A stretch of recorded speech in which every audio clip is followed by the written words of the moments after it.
Homage to fundamental teacher Buddha Shakyamuni. Homage to wisdom warrior Manjushri. Homage to all lineage benevolent masters. The Dharma, infinitely profound and subtle, is rarely encountered even in a million eons. Now we are able to hear, study, and follow it. May we fully realize Tathagata's true meaning in order to liberate all sentient beings from samsara, generate supreme Bodhicitta.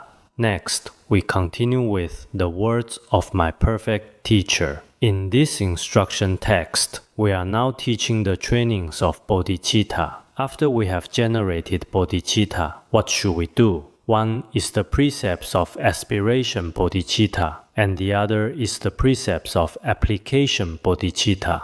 Among the precepts of aspiration Bodhicitta, we previously studied considering others as equal to oneself. Now we are teaching exchanging oneself and others. Exchanging oneself and others is something that Mahayana practitioners must cultivate. Nowadays, worldly people often speak of putting oneself in another's shoes. From a worldly perspective, this kind of thinking is very noble. If one does not truly exchange one's own happiness for others' suffering. In the way of the Bodhisattva, it is also said, not only will one fail to attain Buddhahood, but there will be no happiness in samsara either. The way of the Bodhisattva previously explained this. If one has not truly exchanged one's own happiness for other beings' suffering, taking upon oneself others' pain, and sharing or giving one's own happiness to others, if you do not do this, not only will you fail to attain Buddhahood, but you will never find liberation in samsara and will always suffer. Therefore, when we practice exchanging oneself and others, we should often contemplate cultivating bodhicitta. Actually, cultivating bodhicitta means abandoning ego clinging. Of course, for practitioners, this is indeed very difficult. Sometimes, letting go of our attachments to all things is actually not particularly difficult for believers who have some understanding of Buddhist doctrine. Indeed, everything in samsara, whether people, things, reputation, or wealth, when you observe everything with wisdom, ultimately there is nothing worth being attached to, and you can understand their true nature. For example, people are particularly fond of wealth, but when you leave this world, what happens to so-called wealth? People are particularly attached to certain emotions and status, but these are merely human attachments. Besides this, where is their true meaning? When you search and examine, you cannot find real benefit. This point is relatively easy to understand, but the key is letting go of the self, letting go of oneself, and completely dedicating everything of oneself to benefiting beings like great bodhisattvas. This is extremely difficult, not only very difficult, but as long as there is ego clinging, our suffering will always be endless. As long as ego clinging is not completely abandoned, suffering cannot be eliminated, just as one who has not discarded fire cannot avoid being burned. If you are holding fire in your hand, before you discard it, it is impossible to avoid the harm it brings. Those who have studied these principles should understand them quite clearly. Therefore, we must now consider how to learn to let go of the self and completely join the ranks of benefiting others. Of course, for an ordinary person, the difficulty is great. But indeed, we have encountered Mahayana spiritual teachers and Mahayana teachings. At this time, we should practice the bodhicitta of exchanging oneself and others with all our heart and effort. If one cultivates the bodhicitta of exchanging oneself and others, even if one is reborn in hell, it is possible to abandon the suffering of hell. How much more so for some sufferings in our world? When you practice exchanging oneself and others for some worldly sufferings, you will be liberated from many sufferings, whether illness, obstacles, or other pains. Generally speaking, after falling into hell, the sufferings of hell are very difficult to escape from. This kind of karmic result is very difficult to escape from, but because the power of bodhicitta is extremely strong. Yesterday we mentioned that the Buddha, when he was in his causal stage, generated a moment of altruistic mind and bodhicitta for his friend, and immediately abandoned his hell body. Similarly, when we are in the human realm, sometimes our body indeed suffers from extreme illness, or when you receive particularly severe attacks or slander from others. At such times, if you practice with bodhicitta, some instruction texts say that even the 5 heinous acts can be immediately purified. Or, for example, when we have a headache or cold, at this time, visualize taking upon yourself all the sufferings of other beings. Indeed, the countless negative actions we have committed since beginningless time can be dispelled. We have already discussed one story from the Buddha's causal stage. Here, let me tell another story. Before telling this story, I looked at the story of Vallabha's daughter. In the Chinese Tripitaka, there is a story in the Miscellaneous Treasures Sutra. I think I have told it once before, but quite briefly. The plot is basically the same as this story. First, let me briefly tell you the Chinese translation of this story, then use the story that Patrul Rinpoche told. Actually, Patrul Rinpoche's stories are 90% from the Sutra and Abhidharma collections. It's also possible that about 10% or so are some particularly wonderful stories from the Tibetan tradition. So the source of each story can be found in the Vinaya and other sutras and treatises. The story in the Miscellaneous Treasures Sutra. When the Buddha was in Rajagriha, the Buddha and his assembly were already taught. Making even small offerings to parents brings immeasurable merit. Acting even slightly contrary brings immeasurable sin. The Buddha spoke this verse.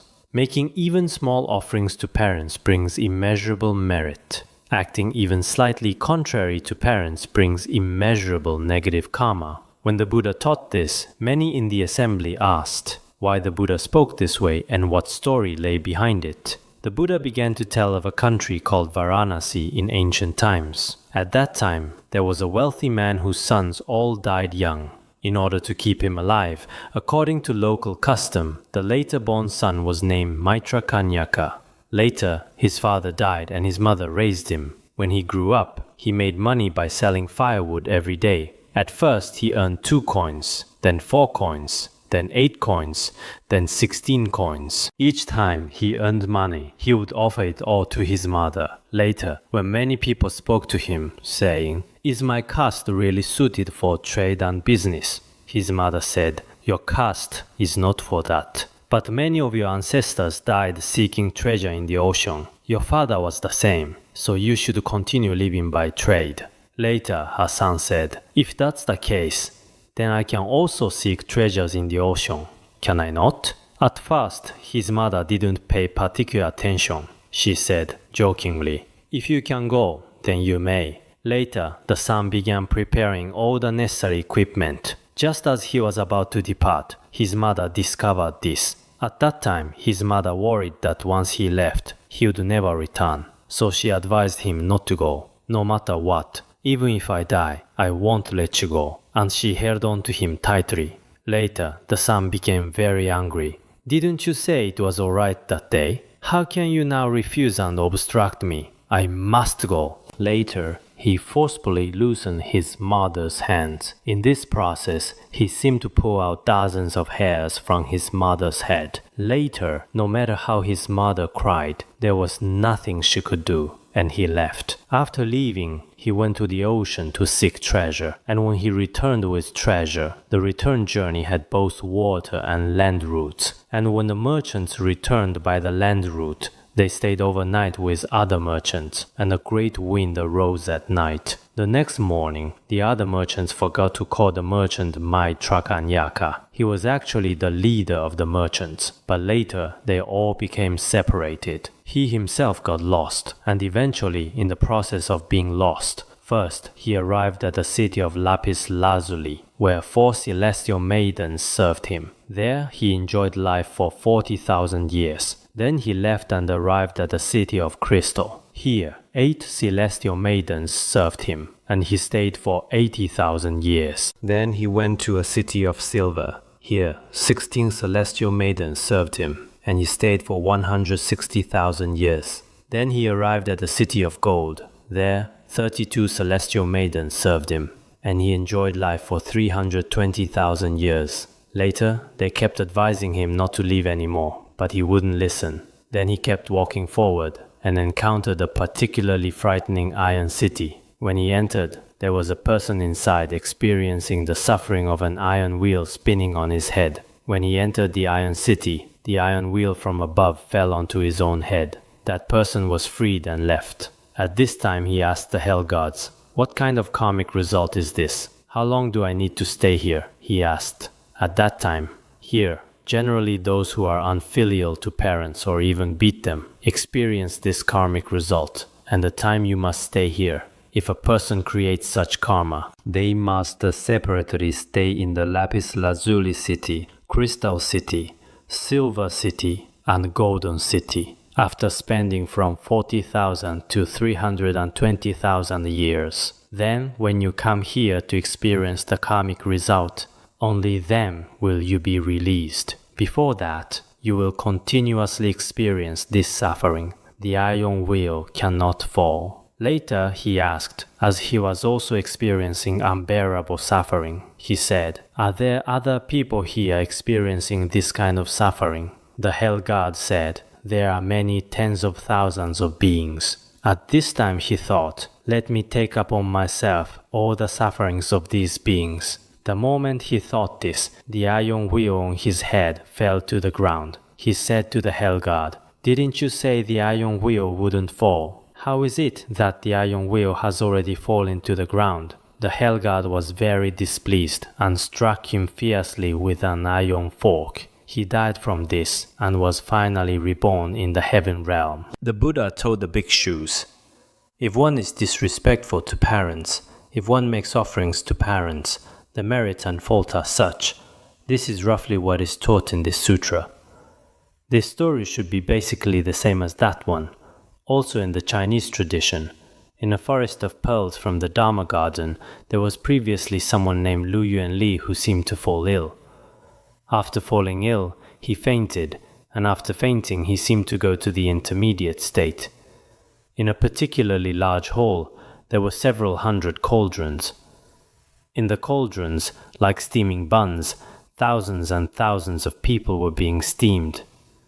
At that time, Lu Yuanli generated compassion for them. He thought, "Let me take upon myself all evil deeds and sufferings." When he generated this thought, when this arose in his mind, he himself jumped into the cauldron. He immediately fainted, and then a monk appeared.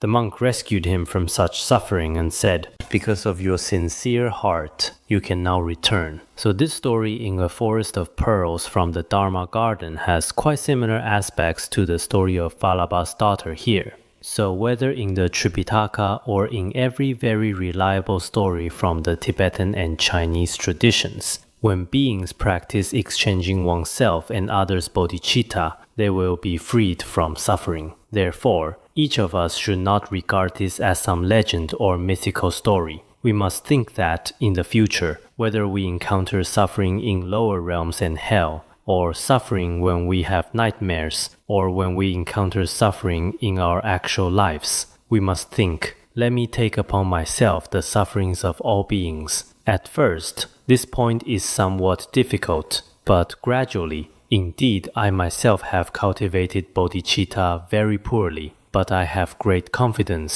Sometimes, when having nightmares, I can still remember a little bit. Sometimes, when I'm sick or encounter various obstacles, I also remember. But the power of remembering is very weak. I only feel that whenever I practice using this method of exchanging oneself and others, the effect, the final result, is very delightful. I hope everyone will apply these profound stories and teachings to our daily lives. Next, let's discuss the story of Vallabha's daughter, which is quite long. I'll simply go through it briefly with everyone. Long ago, there was a benefactor named Vallabha whose sons all died young. Once again, he had a son. To ensure his survival, they named him Vallabha's daughter.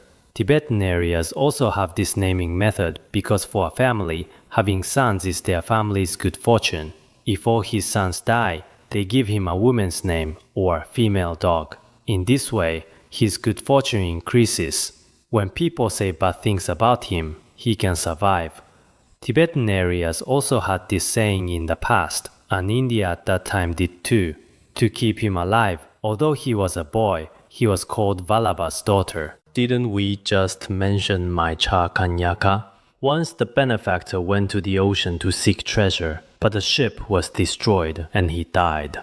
When the son grew up, he asked his mother what his father's caste was. His mother thought that if she told him everything truthfully, he would definitely go to the ocean to seek treasure. So out of fear, she lied. Your father sold grain. It seems that in India they don't sell barley. When we went there originally, we kept looking for barley zampa. The zampa we brought eventually ran out. They say northern India has some, but the zampa from northern India isn't good either. So he went to start selling grain, earning 4 gakshapas daily. That means money, offering it respectfully to his mother. Other grain sellers said to him, "You are not of the grain selling caste." India is extremely particular about this, and still is now. Now there are also Brahmin castes, merchant castes, farmer castes. Their castes are basically fixed. Their engagements, eating together, many things including hosting guests, their selection of high-level government officials. In these aspects, caste conflicts are very intense. Various conflicts and wars often occur because of caste. It's still like this now, and it was like this then too.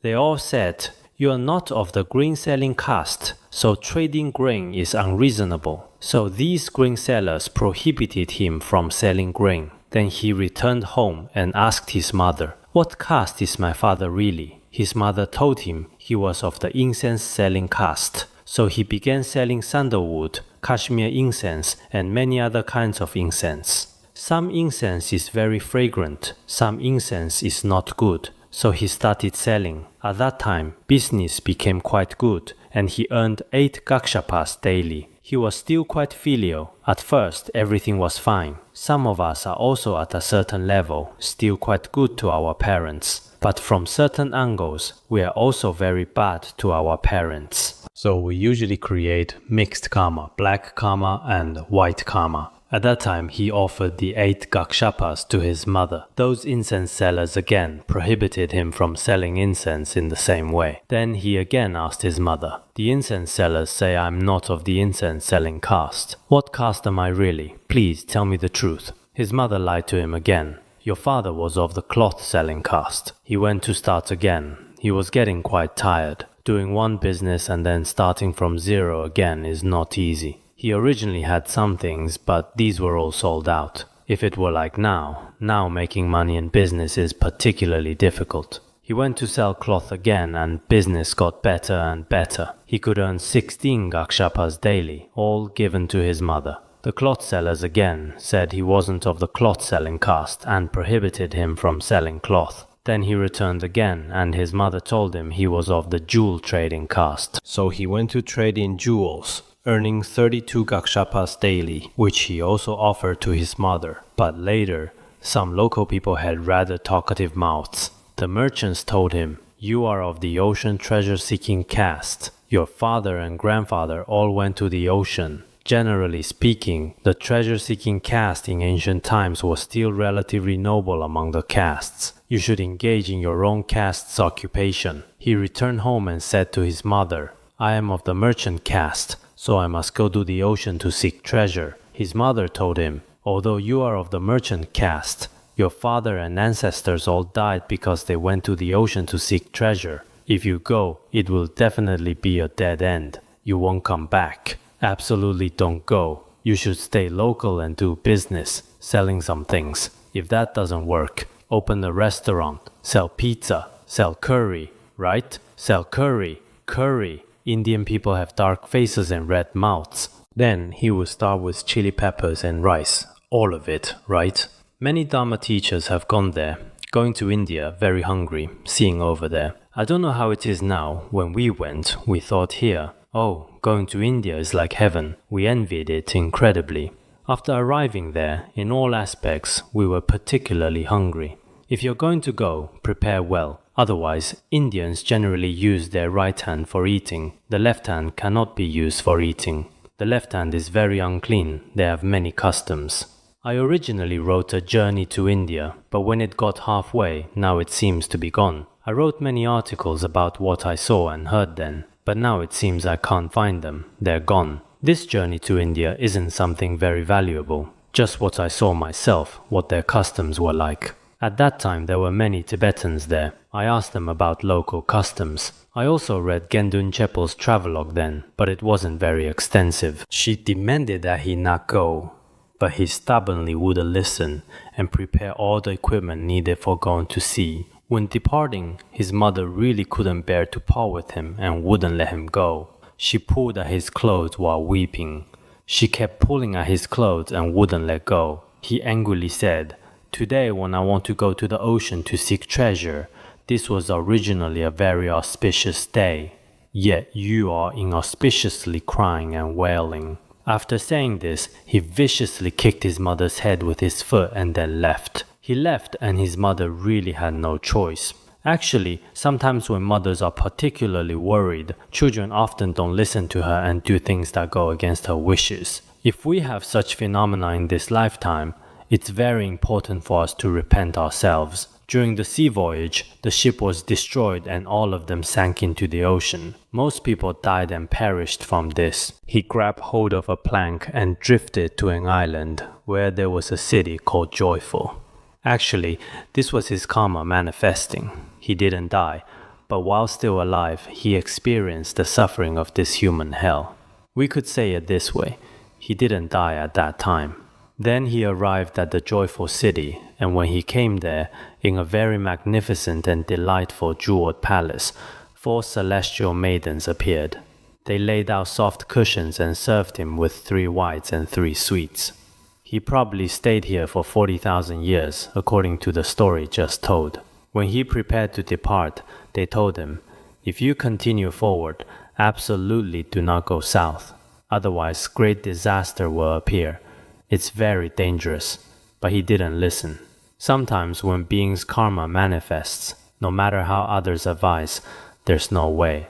He still walked south and came to delightful city, more magnificent than the previous joyful city. Here, there were 8 beautiful celestial maidens who served him as before, and they also told him not to go south, otherwise great disaster will appear. But he still didn't believe and walked forward again, finally arriving at fragrant intoxication city, more perfect and magnificent than delightful city. Inside, there were 16 beautiful women who came to welcome and serve him. They also told him not to walk south, otherwise great disaster would befall him. He enjoyed life here for a very long time, and when he finally wanted to leave, they all advised him not to go, but he really wanted to go, but he still walked south. Finally, coming to a white castle towering into the clouds called Brahma Master Castle. Here, 32 beautiful celestial maidens welcomed him. They laid out soft cushions and served him with 3 whites and 3 sweets. And they said to him, "You should stay here. You must enjoy life. Don't go south." However, he still wanted to leave, and when departing, the celestial maidens told him again, "If you absolutely must go, absolutely do not go south again. Otherwise, great disaster will befall you." But no matter what, he insisted on wanting to go south. Sometimes it's the karmic wind blowing, and people are indeed like this. Some practitioners, you definitely want them to stay here. Many Dharma friends advise them. Some teachers also advise them. But they themselves seem to have gone crazy. They insist on leaving, insist on going somewhere, and at the very end, they themselves discover, "Oh, originally many people advised me not to go. That's how it originally was." They themselves will understand. This is also karmic wind blowing, and people cannot help themselves. He arrived at the entrance of an iron building towering into the clouds. There was a fierce black man with red eyes holding a long iron staff. He asked that black man what was really inside this building. The black man remained silent and said nothing. After he himself approached, he felt that inside there should be, because he had already become accustomed to many beautiful celestial maidens and palaces, 3 whites and 3 sweets. Everything was complete. He felt that inside should probably be very comfortable and joyful. As a result, he saw many people like himself and was terrified, saying, "Oh, sing, sing." It's really appeared. What they said before was right. Great disaster has really befallen. Disaster has already appeared. While thinking this, he involuntarily walked into this building. He saw a person suffering from an iron wheel spinning on his head. White brain matter was spraying everywhere. At this time, he asked, "What karma did you create?" Just now, in that iron room, he saw a very pitiful person. That person replied, "I once kicked my mother's head with my foot. Now I'm experiencing the karmic result of this action. Why didn't you enjoy happiness in Brahma Master City, but instead came here to seek suffering?" That person said this to him at the time. He thought, "Then I too have similarly been drawn here by this kind of karma." Immediately from the sky came this voice, "May the bound be liberated. May the liberated be bound."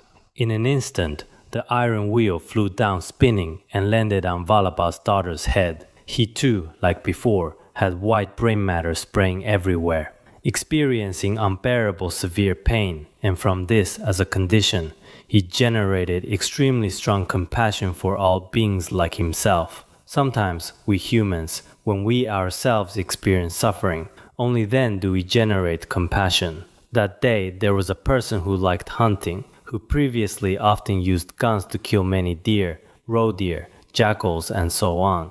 Once he unfortunately overturned his vehicle and his entire leg was nearly severed. At Tianquan, in hospital, when they were performing surgery on him, they also didn't give him anesthesia. It was particularly unbearable for him. During this particularly unbearable time, he remembered when he used to kill. Each time he shot some wild beast in the leg, their legs were already broken. That thing, at that time, grasping it, that particularly piercing sound, began to revolve in his ears, continuously echoing. Oh, originally when I was killing, actually at that time, I never thought that beings have suffering. Today while I'm alive, this karmic result has already manifested. I have no choice but to endure. While enduring and reciting Vajrasattva, a person I know told me this. So sometimes when people are particularly happy, they don't know. When you are particularly suffering, at that time you remember, "Oh, originally the karma I created, or my karmic result has really manifested now. Originally when my spine wasn't well, they performed small needle surgery on me. When the small needle surgery was particularly painful, I thought, oh, could I have been a person from that country before? Could I have harmed Spain? Spain often has bullfights, where they insert swords into bulls' backs. At that time I thought, could I have been a Spanish person before? Did I insert swords into others' backs? Today, are these people starting to insert needles into my spine? When I was in the most pain, I suddenly didn't know what. Maybe it really is like this, I don't know, remembering these things." He thought the same way at that time. He thought, oh, in this samsara, there are still many beings like me who kick their mothers' heads and experience this suffering. May all the suffering of these beings ripen on my body. Let me alone take it upon myself. May all other beings never again experience such suffering in all their lifetimes. He generated such a wonderful thought. Sometimes in samsara, we will definitely experience suffering. Whether you have money, status, talent, or whatever. Perhaps you will experience suffering when dying, perhaps various kinds while living. Samsara is all the nature of suffering. You will definitely experience various sufferings. At this time, visualizing these things is very important. We should do this, just as he generated this thought. The iron wheel immediately rose into the air, and he was freed from all suffering. 7 cubits high in the air, he was safe and enjoying happiness. So, although he created such great karma through his mother, later, in one instant of good intention, Let me take upon myself being suffering. This one thought immediately freed him from it. So we should often remember, especially that parents are a very strict object. Some karma created in dependence on them. We should also think about being slightly disrespectful to parents or bullying them creates karma that's very hard to exhaust.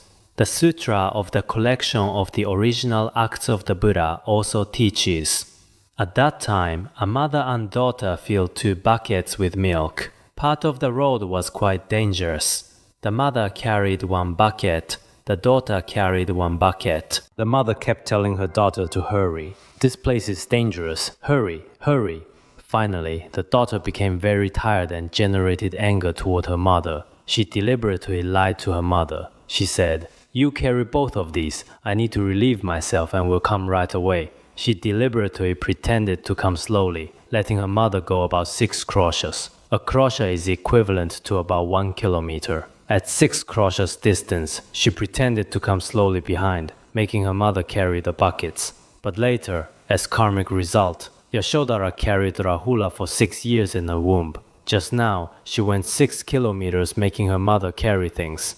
Actually, we often create much such karma, very much. The Buddha also said in this sutra, all karmas are not experienced in vain. According to the good and evil created, one receives the results oneself. The karma we experience is not without cause or reason, not experienced for nothing. According to previous good and evil karma, we experience different sufferings and happiness in samsara. So in this world, we still have many karmic results. So we should often have respectful thoughts toward a strict object, our parents. We must always make offerings. This point is very important. The Buddha also said in the Iduktaka, those who wish to have happiness should respect their parents, prostrate, make offerings, love, and stay close to them. To parents, we should prostrate, make offerings, and always serve them. When we have time, we should often get together with them. Of course,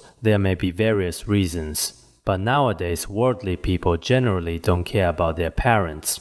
Those who are truly filial and obedient to parents are very few. Parents are indeed a very strict object. We should serve and make offerings to them in all aspects. This is very important. Actually, the essential point of the previous stories is that through generating bodhicitta, some manifesting karma can indeed be purified. Our various negative actions in the human world can also be purified through bodhicitta.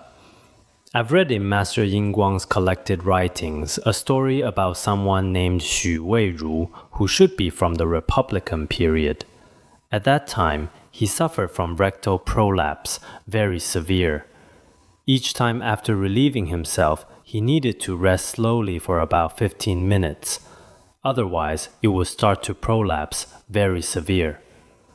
Once in the first month of the 8th year of the Republic, he had urgent business and couldn't rest.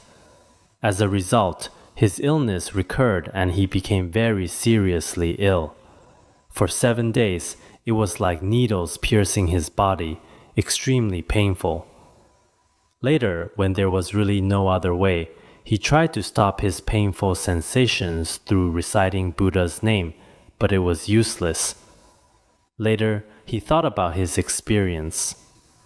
Actually, there are many people in the world who will have this kind of suffering. May other suffering be reduced. Let me take it upon myself. As a result, as soon as he generated this intention, his original illness was completely cured. Through this kind of motivation, his illness was completely healed. Curing this illness through bodhicitta, this story is specifically in collected writings. So without careful observation, especially nowadays, people lack faith. Through the inspiring power of Buddha, through the might of bodhicitta, through the power of one's own faith, the realizations, responses, and results obtained. Many people haven't recorded these in writing. Ancient people recorded these aspects very well, so no matter where we are, through the power of bodhicitta, Stories of reducing present and future suffering are countless. This exchanging oneself and others bodhicitta in the process of practicing the bodhisattva path is indispensable and absolutely necessary ultimate dharma. In the past, the geshes of the Kadampa school also made exchanging oneself and others the core of practice. All Kadampa practitioners cultivated exchanging oneself and others extremely well. Below is also a story about 8 verses of training the mind. This one is also very good. Long ago, Geshe Chekawa was proficient in all the many teachings of new and old schools, as well as logic treatises. Once he went to Geshe Chakshingwa's house. Sometimes the names of Kadampa Geshes are a bit hard to remember, like Western names. All these Wa, Ka, Ja, Sharawa, Chekawa, it seems we don't have these in Tibetan either, originally. In our Tibetan names, for example, Gyatso, Choyang, Doje, Tashi, Lamo, these are all easier to understand, fixed names, but Kadampa Geshes often. Previously, when we studied the commentary on the 37 practices, it quoted many Kadampa Geshes. These Kadampa Geshes are also very difficult to read in Tibetan, and also difficult to translate into Chinese. It's like they might all be Americans. He went to Geshe Chakshingwa's home. Just now, Geshe Chekawa went to Geshe Chakshingwa's place. He saw a small text beside his pillow. Then this Geshe, secretly, some of our Dharma friends are also like this. When going to someone's house, touching this and that, looking through this and that, he looked around everywhere and casually opened that small text. When he saw within it, take loss and defeat upon yourself, offer gain and victory to others, this one line.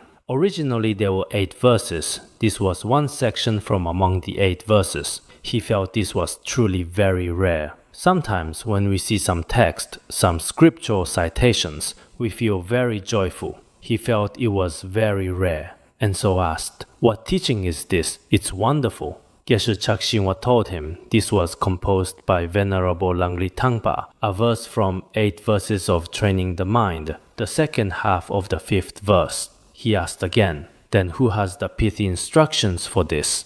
Actually, the transmission of pith instructions is still very important, no matter what teaching.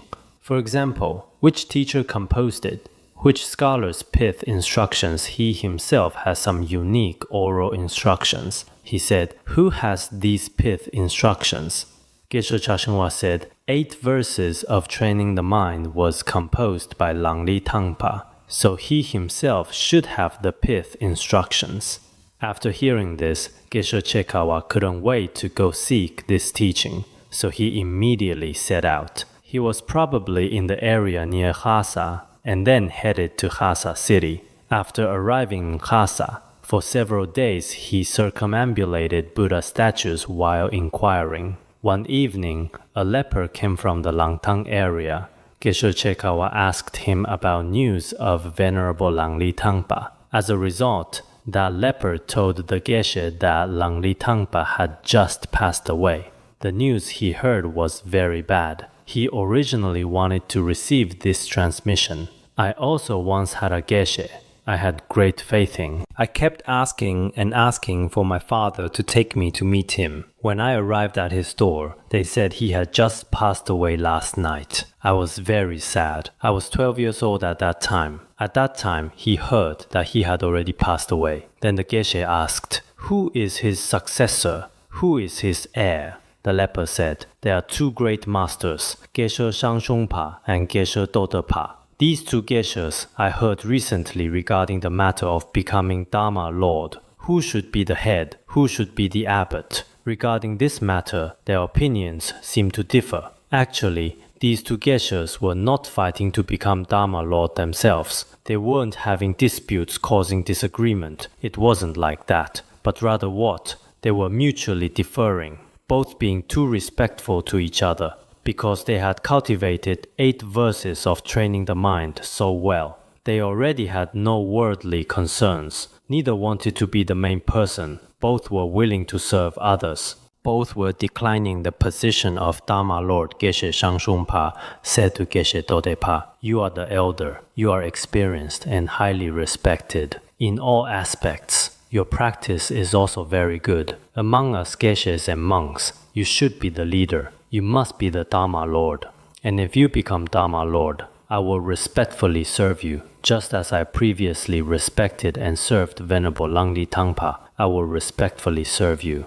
At that time, Shangshungpa said this to Geshe Dodepa. Geshe Dodepa said to Geshe Shangshungpa, "You are young and capable, learned and knowledgeable. You should be the abbot. We old people have already been eliminated. Our thoughts and concepts and your management methods, your many principles are completely different. You should now have some new management awareness. It would be best if you became the monastery's abbot.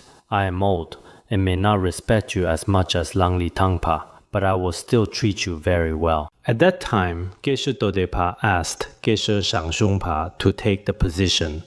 Actually, these two were like this, but Geshe Chekawa misunderstood at that time, because this leper probably didn't explain it clearly to him. The two Geshes originally had pure perception of each other, but Geshe Chekawa, there are many Geshes here. Just before, there were Geshe Shangshungpa, Geshe Dodepa, and also about 5 Geshes in the story. Geshe Chekawa has a commentary on 8 verses of training the mind.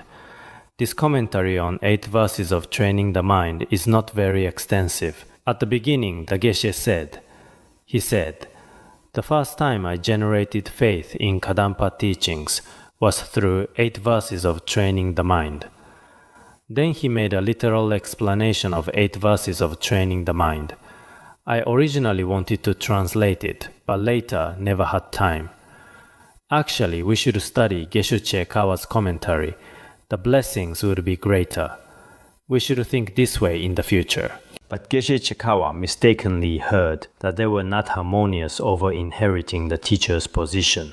He thought they certainly don't have the transmission of this teaching. If they had the transmission, they would offer victory and benefit to others. It's impossible to fight over the position of monastery leader. He thought they certainly don't have it. Now who would have the transmission of this teaching? The Geshe inquired everywhere, and someone told him that Geshe Sharawa has the authentic transmission. So he went to pay respects to Geshe Sharawa. At that time, Geshe Sharawa was teaching Dharma to thousands of monks. Geshe Chekawa listened for several days, but the teaching he sought was not mentioned at all. He was fond of those words in 8 verses of training the mind, but they were never mentioned. Yesterday, someone told me about a lay practitioner. I've been listening to teachings here for several days. I originally came here to seek Dzogchen, but not one word about Dzogchen is mentioned. Could you please teach me some Dzogchen Dharma? He wondered whether this Geshe actually had the transmission of this teaching. I should ask clearly. If he does, I'll stay here. If he doesn't have this transmission, then I'll leave. One day, when Geshe Sharawa was circumambulating the stupa, he came before the Geshe and spread his shawl on the ground, requesting that Geshe Sharawa sit here briefly as he had a question. Blocking the path while circumambulating the stupa, generally speaking, blocking the path is not very respectful, not very good. Geshe Sharawa said, "Venerable one, what unresolved matter do you have? I fulfill all wishes while on one seat. I generally don't receive people on the road. I fulfill everything on my own seat, whether teaching Dharma or whatever. In one position, all wishes are fulfilled." He said this, then Geshe Chekawa said, "I once saw, take loss and defeat upon yourself, offer gain and victory to others. This Dharma saying is very suitable for me. I wonder how deep this teaching is." He seemed to ask knowingly. He originally thought it was very good, but he said, "Is it deep? How deep is it?" Geshe Sharawa told him, "Whether your mind corresponds with it or not. If you don't want to attain Buddhahood, that's another matter. If you want to attain Buddhahood, this teaching is indispensable." Both of them were a bit stiff with each other. From the tone, it seemed like one person saying, "I wonder if this teaching is deep. Do you want to attain Buddhahood or not? Whether you correspond or not. If you don't want to attain Buddhahood, that's another matter. If you want to attain Buddhahood, this is indispensable." He continued asking, "May I ask, teacher Geshe Chekawa, do you have the transmission of this teaching?" At this time, he still told him truthfully, "I indeed have this transmission. This is the most important among all my practices. I recite 8 verses of training the mind every day. Really, we hope. Originally, Guru Rinpoche, 8 verses of training the mind, the 37 practices, and 3 principal aspects of the path. All people in our academy must memorize. No matter where we go, we always carry them with us. So now, I've taught this many times before. I hope everyone memorizes 8 verses of training the mind and the 37 practices, and later, Song of Victory composed by Guru Rinpoche. These few teachings are pithy instructions among pithy instructions. The text is not much. We should read them often. Truly, within them is the inconceivable blessing of Bodhicitta. When this blessing enters our hearts, any Dharma becomes easy to practice. If we don't receive the blessings, surface theories are indeed very difficult to successfully practice. He said, "Among all my Dharma practices, this teaching is most important." He requested, "Then, Venerable One, could you please transmit it to me?" The teacher said, "If you can stay for a relatively long time, I can transmit it to you. Just staying 1 day or 2 days and then leaving won't work. This teaching should be practiced long term. It's not something you can just look at for 1 or 2 days. It's also not like news reporters coming to interview. Hearing Dharma requires long-term practice." So Geshe Chekawa stayed with Geshe Chekawa for 6 years, relying on Geshe Chekawa. During this period, he only transmitted 8 verses of training the mind. He also focused single-pointedly on practicing this. Finally, he completely eliminated the attachment of cherishing oneself. Eliminating attachment and ego clinging is extremely important.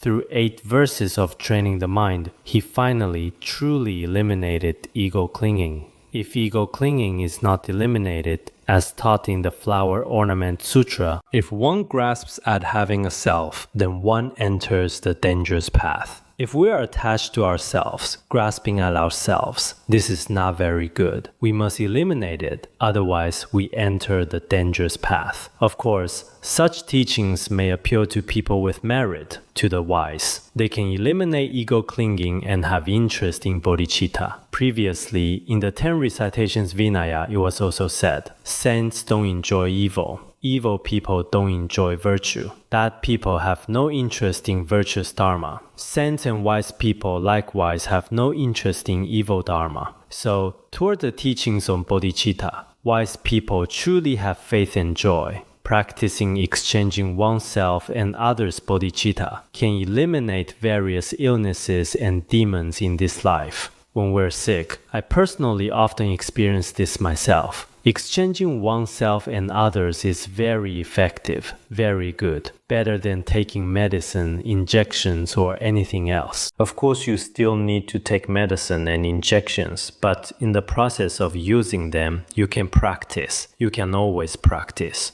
Sometimes we feel that being sick is a very good thing. If you're not sick, you often don't have this kind of opportunity to practice. When you are in pain, when you are sick, when you encounter obstacles, each time you should remember to practice exchanging oneself and others' bodhicitta. It dispels all kinds of sorrows and subdues ghosts, spirits, and demonic obstacles. There is no pithy instruction more excellent than this. So we should always and everywhere abandon the evil mind of cherishing ourselves like deadly poison, and strive to practice exchanging oneself and others' bodhicitta. Good, we'll stop here.